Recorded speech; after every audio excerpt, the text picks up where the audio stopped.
Well, it's that time again for your fix of the far middle. Welcome and thanks for tuning in. This, of course, is Nick DeOlius. You can follow me on Twitter at Nick DeOlius. Check out the nickdeolius.com website. I'm always adding new content to it. Hey, I am really excited for this episode of The Far Middle because it's number 29. And 29 is the number of one of my all-time favorites from my all-time favorite era of pro sports. And that, of course, is the 1970s.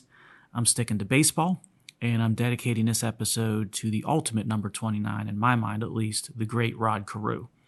Now, Rod Carew, he was a great baseball player, and he was also and is also a stellar human being. He was born in Panama, and when he was born, it was during a time of racial segregation down in Panama. In fact, he was born on a train where his mom had to sit in the back or the rear cars of the train that was basically allocated to non-whites. Whites sat in the front cars. And while on this train ride, Rod, I guess, wouldn't wait to be born until the train ride was over. So he was delivered in that train car, and a fellow passenger who was a doctor helped deliver him for Mrs. Carew. And the name of the doctor was Dr. Rodney Cline. So Mrs. Carew was so thankful to the doctor after she delivered her baby boy that she named her baby Rodney Cline Carew.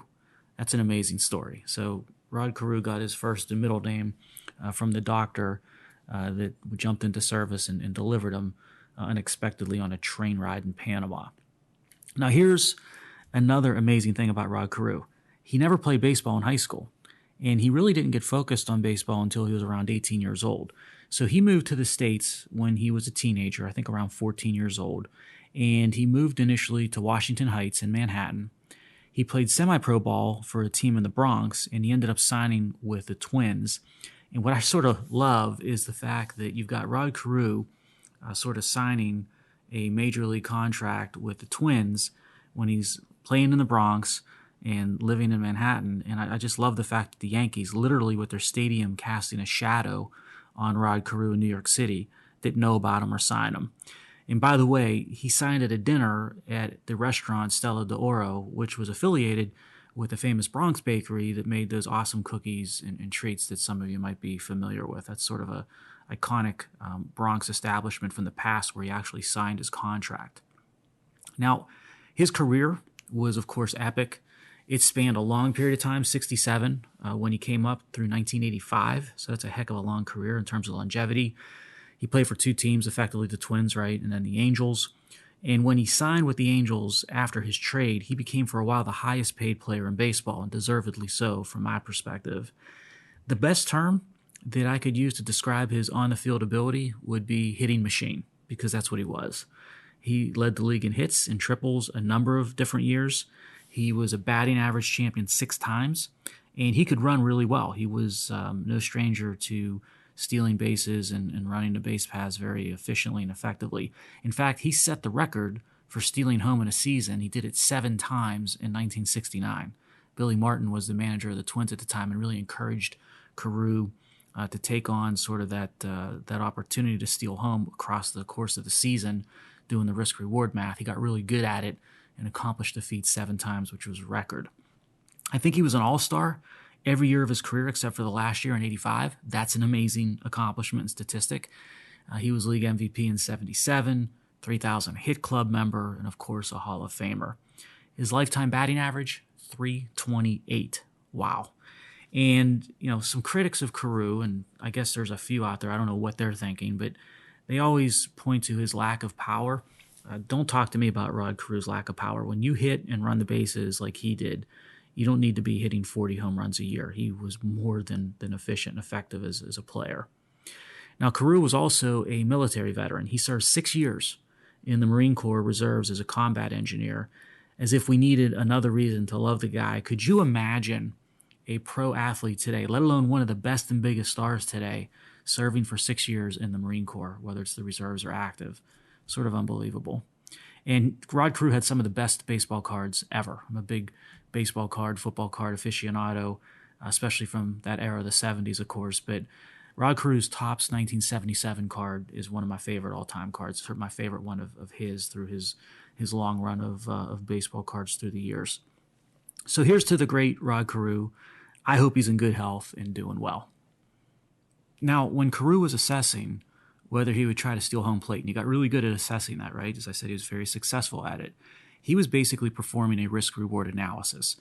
He was making informed decisions by objectively weighing the upsides and downsides with all the facts and circumstances for that particular situation.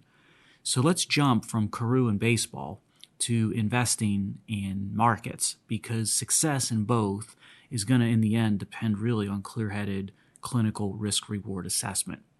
And when one looks to the stock market today, and frankly, the economy in general, I think this applies to the economy as well as the stock market, these days you see growing risks and diminishing rewards.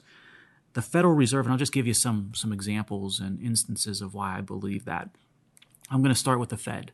The Federal Reserve has propped up the financial markets for years now. That's no secret. And it was tough to fight the Fed when it had trillions of dollars to deploy toward its balance sheet. But the Fed right now looks to be spent. It looks to be spent in balance sheet dollars. And I think more troubling, I fear, it looks to be spent in credibility. And Jerome Powell's new term notwithstanding, I don't think that's going to make much of a difference. In fact, it might make it worse, one would argue. What has been the biggest mover of the market in the up direction now might become the biggest mover of the market in the down direction. So what's that adage? What goes up must come down. And now that Fed tapering is beginning to start, I'd be wary. Things could get volatile, and the Fed could play a central role in that volatility.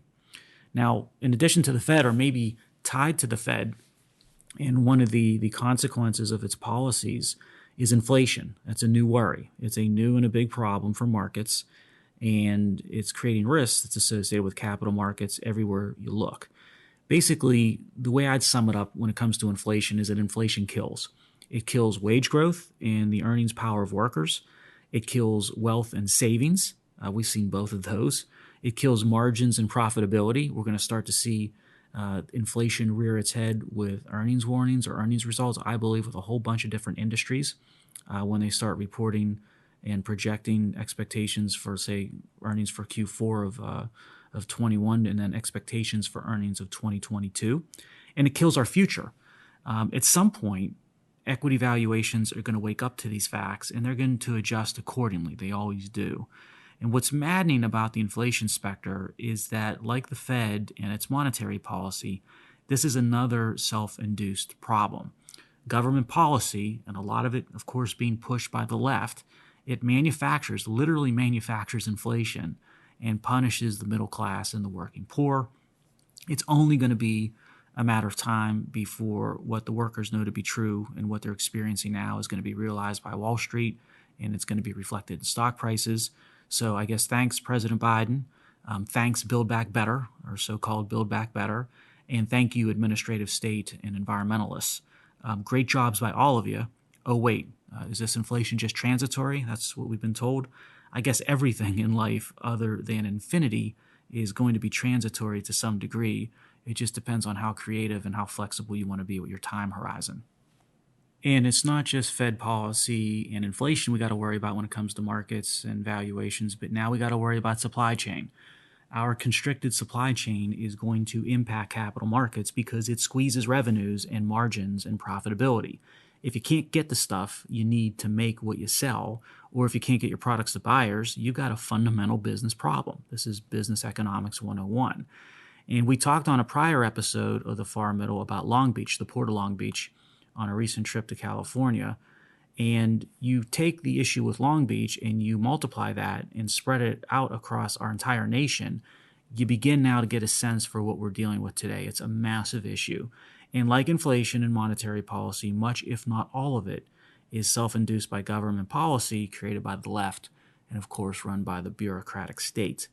And another headwind, just add to the wall of worry that is going to impact market valuations sooner or later, is what all economists and experts are calling now the Great Resignation, this term that they reference, the Great Resignation. The expert class was caught completely off guard with this development, but you don't need a PhD from an Ivy League institution to see this coming. Government shut down economies across the board during the pandemic. Government entitlements paid people to stay at home. Government creates regulatory barriers to companies to hiring more workers. Government creates barriers to working for workers, like these silly vaccine mandates and all the drama and angst it drums up. And then what you see cumulatively is work ethic gets eroded, doers are penalized, ergo the great resignation. That is not going to help capital markets or valuation of different pieces of equities and debt markets. And while all these headwinds keep popping up, guess what? The market is still at an abnormally high price to earnings ratio. There's not enough discussion about that. I'm sort of surprised at how little discussion there is of this. The current PE for the S&P 500 is just under 30, and that is very high when you compare it to the historical norms and the historical standards. The mean over history for PE of the S&P is under 16, so we're almost twice the norm on average. And when the price to earnings ratio gets abnormally high due to exuberance, guess what? That's a sign for correction. Always has been, and it's probably going to end up being the case that it's going to be in this instance as well. I mean, when you look at this, how many reasons does an investor, whether it's a mom and pop saver or a gigantic hedge fund or mutual fund or index fund, how many reasons do you need to get worried about the state of our capital markets? I'm already there for sure. But now, little disclaimer, the truth be told, I've been calling for a market correction for some time now because many of these sort of factors that I just ran through have been present and been playing a role for a significant period of time. But the market not only hangs in there, it just keeps going up. So it's not even just treading water. It keeps getting larger and larger in terms of the bubble being inflated. So, what do I know? Well, I do know one thing for sure. Math and fundamentals are undefeated in this world. And sooner or later, these types of market euphorias that are lacking a sound, I'll call it ballast of fundamentals, they're ultimately going to self-correct. We don't know when, but we know they're going to. And let me use this topic of capital markets and sort of the wall of worry that is going to impact valuations, I believe, sooner, not later. And let me switch to one that's tied to that because this discussion item that I want to talk about next is certainly going to move markets. It always has historically, and it certainly will do so in the future. And it's a massive wild card that I see now in front of us that no one is talking about, but that should be discussed constantly in every newspaper you pick up, every station that you listen to, every website that you click on. And that is the wild card of geopolitical risk. Right now, I see 4 massive risks on the geopolitical map that could send markets and, frankly, the world economies, world societies into a tumult. And the first of these 4 wild cards is what our friend Vladimir Putin is up to in Russia. So while he's laughing at the foolishness that is going on in Glasgow as the Western world commits economic suicide, right, by embracing this climate zealotry, what's he doing? He's busy with things not just beyond what I'll call using natural gas as a geopolitical weapon against his rivals in the EU. So he's been really good at that while we're committing this economic suicide and sort of strategic suicide with this climate zealotry. He's using natural gas now as a very effective geopolitical weapon against the EU. But he's also doing some other things. And one thing in particular that he seems focused upon is how he can take back the Ukraine. Not Eastern Ukraine, but all of the Ukraine. Over 100,000 troops are now amassed along Ukraine's borders, and that includes the border with Russia's ally and satellite Belarus. I fear, folks, that the Ukraine is in some serious trouble, and I have an even greater fear that the spineless and rudderless leaders in the EU, unfortunately in the United States, NATO, between the two, they're not going to do a thing to stop Putin if he crosses the line. And I've got the biggest fear being that Putin knows all of this, and that's factoring into his math and his risk-reward decision-making. Now, the second powder keg that I see developing is North Korea. Remember them? We forgot about the Hermit Kingdom. That's all we talked about for a long time. Every time they launched a missile or said something crazy, but then we just stopped listening and watching them. It's like they just sort of fell off the radar.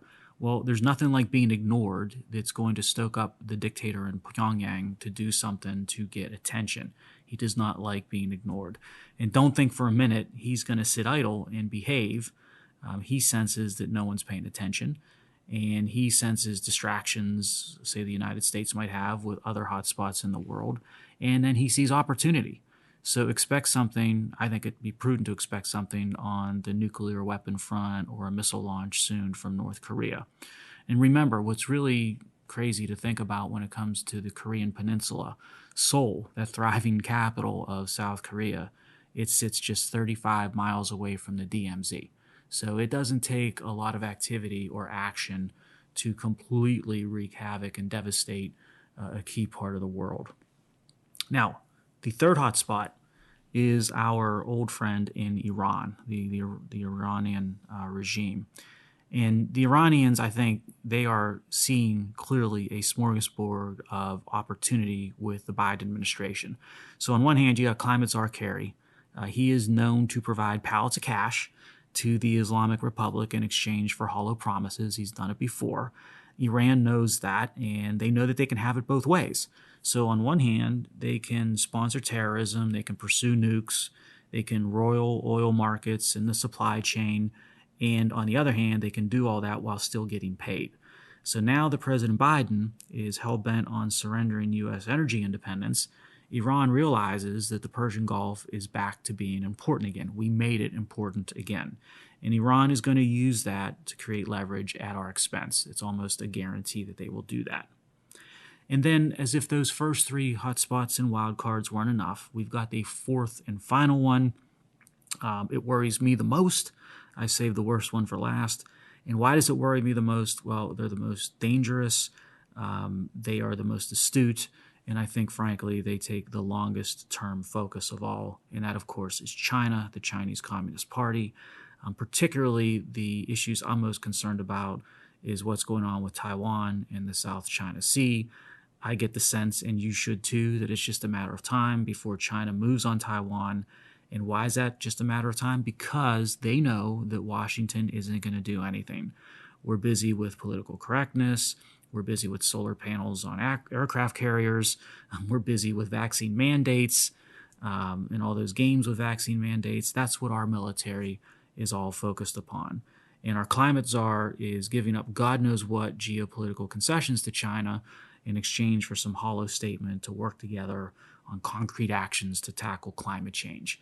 I don't know if you saw that statement or not, but the Chinese-U.S. joint statement, which basically said nothing. It was celebrated as if, it was sort of the Treaty of Versailles that was agreed to, but there were these terms of tackling climate change that you always see gets ridiculous, and then concrete actions. What I found to be ironic about the concrete actions statement from this joint Chinese-U.S. Press release or whatever it was that there's an awful lot of carbon that has to go into the making of concrete. Sort of ironic, isn't it? So, the world is getting more dangerous, more volatile. It's getting more menacing by the day. Do you think our leaders in D.C. are on it? Do you have more or less faith in our commander-in-chief, our climate czar, the Pentagon brass, and our State Department than you did a few years ago? Our adversaries, they're not dumb. They are not going to remain static.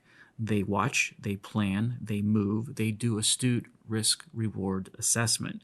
And by the way, they coordinate. So whether it's Iran and Russia and North Korea and China, they're not acting independently. They understand how their interests can be aligned.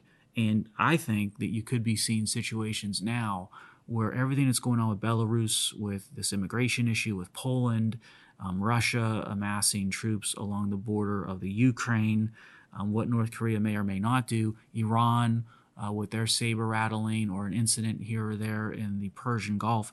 I think a lot of that is being coordinated to distract, to bleed away attention and resources of the United States from China, so that China is given an opportunity to act sooner rather than later on some of its strategic ambitions. Now, while Russia and China and Iran and North Korea are manipulating and prepping, what do we do? What are we doing? We focus on tackling climate change. That's what we're doing in D.C., that's what they were doing in Glasgow, that's what they're doing in New York at the United Nations. But when I said we, I really misspoke, because we know that climate change is not anywhere near the top of the worry chart. I should have instead said our elite. And why do I know that we know that it's not that big of an issue when it comes to climate change relative to other concerns or issues that are out there? Well, Gallup did a poll, and this poll was of 2020 registered U.S. voters. And they asked the importance of various issues. So they asked these registered voters to rank these different issues of importance. And guess what? Climate change came in at number 15. What was number one? The economy, not a shocker. National security was second. Education, healthcare, crime, pandemic, and race relations followed just after those. And then you had foreign affairs. China came in at number 12, probably too low for my liking, but it was still ahead of climate change. And Russia was number 16, just after climate, which again was at number 15. Now, if normal Americans place climate change at the bottom of the wall of worry, why are our leaders so obsessed about it? Because the elites don't care what we think any more than they care about the reality and the science and the risks and the threats. Climate change policy has proven to be a form of religion. It's an ideology. It's in essence a belief system, and it's going to be pushed and forced no matter what the reality and what the science is. So when elites want to magically pursue tackling climate change and all the power and authority and control that comes with that, they ignore the polls of those they work for and were elected by, and then they go to work changing the polls by indoctrination, and that's exactly what we're seeing. And what's sad about this, and maybe I should say instead what's most sad about this, because there's a lot that's sad about this, is that by pursuing the tackling of climate change, it means that we make many of those legitimate fears of voters worse. We're making all these other things actually worse that are legitimate things to be concerned about or focused upon. So what do I mean by that? Well, climate change policy, it's a killer to our economy. We're seeing that as we speak. It's playing out literally real time. And again, economy is the number one issue, rightfully so, of voters. It erodes national security because energy security equals national security. And when you go and give up energy independence in the form of domestic oil and natural gas production, and you replace it with a dependency on China for wind and solar ingredients and components, you lose. And that was the second top issue when it came to that poll of registered voters. It hurts jobs in the middle class, climate change policy, which means less people are going to be able to provide for their families. And what does that lead to? Well, that leads to less education. That leads to worsening healthcare. That leads to higher crime. And those are all concerns or issues, specifically numbers 3, 4, and 5 on that Gallup poll that I just referenced. And then all that tackling of climate change, you know what? It's really expensive stuff. And that makes our taxes higher. That's issue number 14. And it makes our federal budget deficit bigger, which was issue number 11 on the list of the Gallup poll. And chasing climate ideology in the form of these silly, hollow photo ops and statements with entities like China that I just referenced, it also leads to an emboldened China or Iran or Russia. They see opportunity, they see weakness with this ridiculous policy that we pursue. And guess what? Those are also issues on that list as well. So climate change, look, it's not a top 10 issue for voters. It should not be a top 20 concern for voters. And elites making it the top issue inevitably is going to make these other more legitimate issues more challenging, in worse shape, more troublesome, and is going to do so quick.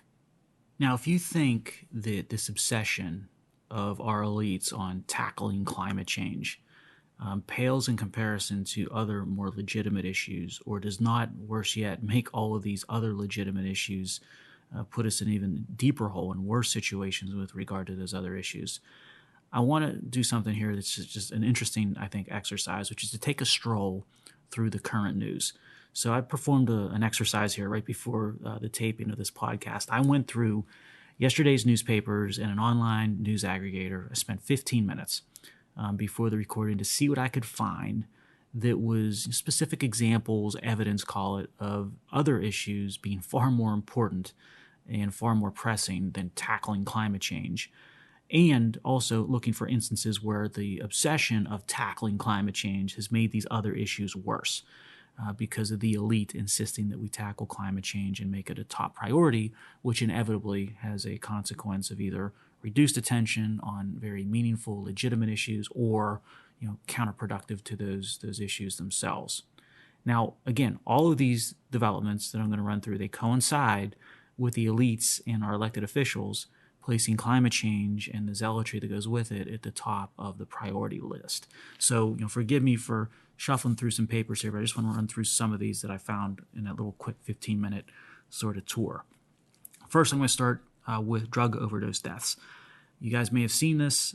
We hit a record in the United States for a 12-month period, 100,000 drug overdose fatalities. That's a record for this country. A lot of it, of course, driven by fentanyl. Where is the feedstocks for fentanyl coming from? Of course, it's coming from China. So here you have health, which was one of those major issues of that Gallup poll, rightfully so, and a health issue here, a health crisis that's created with drug overdose and drug overdose fatality epidemic. China plays a role front and center there, but because we're focused and obsessed about tackling climate change and those concrete actions, we've got our climate czar Kerry, who's more interested in that hollow press release and joint statement than he is holding China accountable for literally killing tens of thousands of Americans through drug overdoses. Another sort of article I just came across, Europe, which is sort of in many ways a harbinger because of their insanity when it comes to climate change policy, zealotry, being a little bit ahead of us. That's sort of where we're heading. If you want to see our future, take a look to the EU. But in Europe, power price inflation, so the price for power, for electricity, is way up. Inflation is running rampant when it comes to power prices. And one of the side effects is that coal power plants, so coal-fired power plants, have become very profitable in Europe. So you got EU policy and this climate change policy that is supposed to be eradicating coal on the continent, along with all fossil fuels. But the policies drive up the price of natural gas. Natural gas is one of the bedrock foundations of the power grid, perhaps the bedrock foundation of Europe's power grid, just like it is in the United States. So natural gas becomes more expensive. It doesn't become as readily available. In some instances, you can't even get the supply of natural gas, let alone what you would pay for it. Thus, coal plants have to fill the void. They're the only things that are left because wind and solar are not reliable if the wind doesn't blow or the sun doesn't shine. And then all of a sudden, the price for power from coal plants goes way up, and the profitability of these coal-fired power plants goes way up. Completely counter, 180-degree opposite of what these elite bureaucrats and the elite politicians in Europe were trying to do with their tackling of climate change. And I found it interesting in this article, there was a trader, a carbon platform trader, that was asked, well, how can this be? Like, why are these coal-fired power plants so profitable when everything that you've rigged, everything that you've manufactured and created with all of your expert class was designed to do the exact opposite, to make them obsolete? And her response was, quote, "We're in a special situation," end quote. Yeah, that's for sure. That special situation she's referencing is called reality. That's a common situation that our elite class oftentimes struggles with. I saw another interesting article of all things dealing with the continent of Africa. Now, Africa right now has about 1.3 billion people on the continent, but that population is expected to double in a short period of time by 2050. So between now and 2050, the population of Africa is going to go from 1.3 billion to 2.6 billion people. And a lot of those individuals, unfortunately, do not enjoy a high quality of life. And a big reason, or perhaps the biggest reason for that, is that they don't have access to reliable and affordable electricity. So when you don't have access to electricity, healthcare, education, life expectancy, infant mortality, all those things take a hit.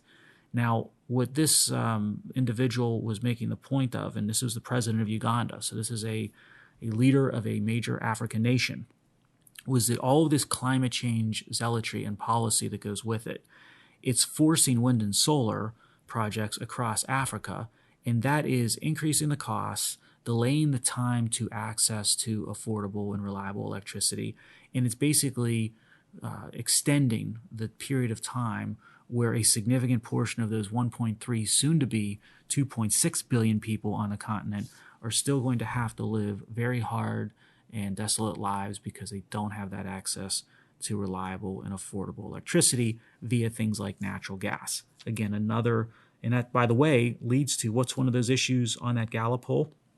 One of those issues ahead of climate was immigration. Because when people from all different corners of the globe run into very harsh living conditions or all kinds of crises that are hitting them, what do? They look to go to better places. They become desperate. And that leads to a lot of the immigration concern and angst that you see, not just in the United States, but the world over. Department of Defense, this one really, really worries me. It seems like our Department of Defense is no longer significantly or primarily focused about winning the next war, but instead the leadership of the Department of Defense is worried about climate change and tackling climate change. I've got a quote here from Secretary Lloyd Austin, Defense Secretary Lloyd Austin, right, the number one guy. He said that there are a few threats to national security that deserve to be called existential, but that climate change qualified. That is our defense secretary. So he's calling climate change an existential threat to national security. And thus, of course, right, the Pentagon is going to prioritize climate change considerations. So going back to concerns like national security on that list that we spoke about from Gallup, China, Russia, I'm not sure that the Defense Department are making those legitimate concerns any better. I have a feeling they're making them worse. You go from Defense Department in Africa and coal-fired power plants in the EU, let's go to New York City, Rikers Island, one of the largest correctional facilities in the nation. It's in crisis. And why is it in crisis? You've got scores of inmates in the facility that are left unguarded. You've got suicide attempts with the prisoners that are skyrocketing. You've got the correctional officer staff, which are in the thousands. In New York City, a third of correctional officers at Rikers are out sick or can't work with prisoners. A third of your workforce is basically placed on the sidelines for a whole host of reasons. It's frankly, at Rikers, a humanitarian crisis for the prisoners, for the correctional staff, and ultimately for the citizenry when those individuals are released or not basically taken off the streets when committing crimes because of the crisis that you've got at a facility like Rikers. Now, while all that's going on at Rikers, the soon-to-be ex-mayor of New York, right, de Blasio, is more worried about, again, tackling climate change. He's worried about changing light bulbs in New York's government buildings or New York City's housing institutions and public housing sites. And he's more worried about banning things like propane space heaters for outdoor eating establishments. That's where his focus and his attention is. That's the current crisis, tackling climate change. And you've got this humanitarian crisis that's going on at the largest correctional facility, or one of the largest correctional facilities in the land, Rikers Island. It's a travesty. And then another, right, sort of front and center leader when it comes to tackling climate change is the state of California, the cities of San Francisco, Los Angeles. Well, what's going on out there while they are busy, doing things like banning lawnmowers and leaf blowers that are not electric because of climate change? Well, now you've got this coordinated mass looting that's occurring in all these luxury malls and luxury shops, from Rodeo Drive to these high-end malls to downtown San Francisco and Union Square and everywhere in between. So it doesn't matter if it's a drugstore, if it's a Nordstrom's, a Louis Vuitton. You see this happening now where there's dozens and dozens of these individuals that are just showing up out of nowhere, sometimes in the evening, middle of the day, doesn't matter. And they're basically clearing out and cleaning out these retail establishments with their merchandise. And now you got this leadership in California, in the cities and in the state, trying to figure out how to stop it. I saw that they're going to put the highway patrol officers on the on-ramps and off-ramps to the interstates to try to stop the looters from escaping with the merchandise. And unfortunately, I just feel this in my bones. I think it's obvious. It's just a matter of time before someone is going to be killed or seriously injured in one of these events. So when you can't safely walk in a mall or to a store in a major American city or in one of our largest states, that is a big problem when it comes to quality of life and a whole host of issues listed on that Gallup poll. And again, the distraction of all that's going on, they're worried about how they're going to tackle climate change and ban the gas-powered lawnmower or the gas-powered leaf blower. Our Department of Health and Human Services, okay, so healthcare being one of those big issues, rightfully so, at the top of voters' minds. Well, now the Department of Health and Human Services, I found out, is creating the Office of Climate Change and Health Equity. So, COVID, I guess, isn't enough to worry about. This opioid epidemic and 100,000 drug overdose deaths, that's not enough to be worried about.